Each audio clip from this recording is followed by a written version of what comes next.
ఏంటి special sweets అని అనేసరికి పూలు ఫంక్షన్లోన డోర్ బందాలకి పూలు ఏలబడతాయి కదా, పువ్వులు.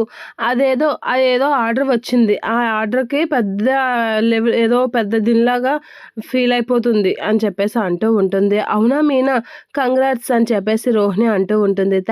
థ్యాంక్స్ రోహిణి, ఇగో స్వీట్స్ తీసుకో అని చెప్పేసి అంటూ ఉంటుంది. నేను రోహిణి స్వీట్స్ తీసుకొని మనో స్వీట్స్ తీసుకో అని అనేసరికి అవి ఏ షాప్లో కొన్నావో నాకు వద్దు అని అనేసరికి మీనా అయితే కొంచెం ఫీల్ అవుతూ ఉంటుంది. అందుకే నేను కూడా స్వీట్స్ తీసుకోలేదు, ఆ చీప్ క్వాలిటీవి అని అనేసరికి ఇప్పుడే అడ్డగాడిదని చూశాను, ఇక నిలువుగాడిది వచ్చిందనమాట అని చెప్పేసి సత్యం అంటూ ఉంటాడు. అలా వాళ్ళు మాట్లాడుకునేసరికి అక్కడికి రవి శృతి వాళ్ళు వస్తూ ఉంటారు.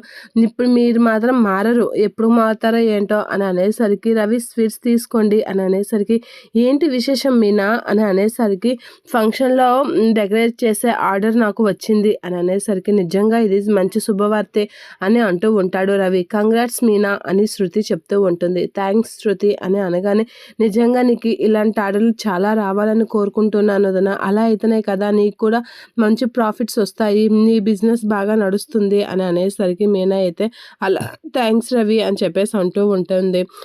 అలా అనేసరికి ఇవి పంచదార పలుకుల అంటే నువ్వు పలికావు కదా కాకరకాయ మెంతులు కలిపి నవిలినట్లుగా, అలా కాదు ఇలాగా అని అనేసరికి ఏంటి పంచదార పలుకులు వినిపిస్తున్నాయి, ఏంటో అంత శుభవార్త అని అనేసరికి స్వీట్స్ తీసుకోండి అని అంటూ ఉంటాడు బాలుతో మీనా. అలా అనేసరికి మీనా నువ్వు తంట కాబోతున్నావా అని అనేసరికి కాదనయ్య, ఫంక్షన్లో డెకరేట్ చేసే ఆర్డర్ వదినకి వచ్చింది అని అనేసరికి ఇది కూడా మంచి వార్తే అని చెప్పేసి స్వీట్ తినిపిస్తూ ఉంటాడు. మీరు కూడా తినండి అని చెప్పేసి స్వీట్ తినిపిస్తూ ఉంటుంది మీనా. ఇక అది చూసి నిజంగా చూడముచ్చటగా అనిపిస్తుందిరా అని అనేసరికి ఇది శుభవార్త అయినా ఇది మా అమ్మకి కడుపు మంట పెట్టే వార్తే అని చెప్పేసి అంటూ ఉంటుంది. మా అమ్మ అసలు తట్టుకోలేదే ఈ వార్తను విని అని అనేసరికి సత్యం నవ్వుకుంటూ ఉంటాడు. ఇక మనోజ్ ఏంటి అది పెద్ద దీనిలా ఫీల్ అయిపోతున్నావే, జస్ట్ నార్మల్ చిన్న ఆర్డర్, ఈ ఆర్డర్కే అని అంటూ ఉంటాడు మనోజ్.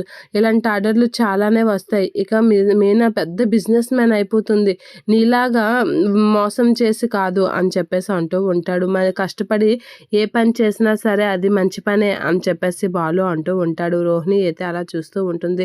నీలాగా డబ్బులు కొట్టేయడము అవన్నీ మాకు అవసరం లేదు, మేము కష్టపడి సంపాదిస్తాం, అది ఎలా అయినా సరే పర్వాలేదు అని చెప్పేసి అనేసరికి ఇక మనోజ్ని అయితే తక్కువ చేసి మాట్లాడుతూ ఉంటాడు. రోహిణి అయితే ఫీల్ అవుతూ ఉంటుంది. ఏంట్రా ఎక్కువ ఫీల్ అవుతున్నావా, నువ్వు ఎక్కువ ఫీల్ అయినా పర్వాలేదు, మేము కష్టపడే పైకి వస్తాం అని చెప్పేసి